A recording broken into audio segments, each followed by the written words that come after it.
કૃષ્ણ જય માતાજી। આજે આપણે મીનીવાડીમાં તમારું સ્વાગત છે। ચાલો જોઈએ।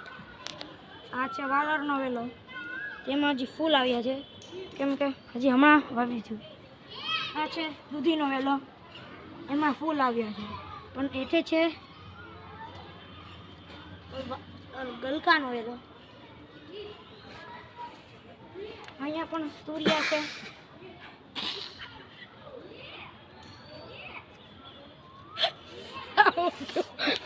છે આ વાલોર છે।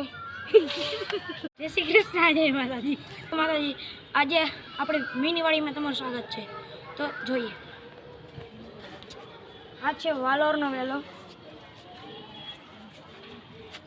આ દૂધીનો વેલો છે, આ ગલકાનો। જો આમાં નાની કંઈક ગલકી આવી છે। આ છે કારેલા, જો તમને કારેલા દેખાડ્યું। આ છે તુરિયા, આમાં છે ગલકા, તેમાં ફૂલ આવ્યા છે। જોઈએ, જો આમાં રીંગણું આવ્યું છે। જોઈએ, આ છે ભીંડા, જો તેમાં દેશી ભીંડા આવ્યા છે, સરસ મજાના। તો ચાલો, આ છે સુવાની ભાજી। આ છે અમારો પ્યારું ગુલાબનું ઝાડ।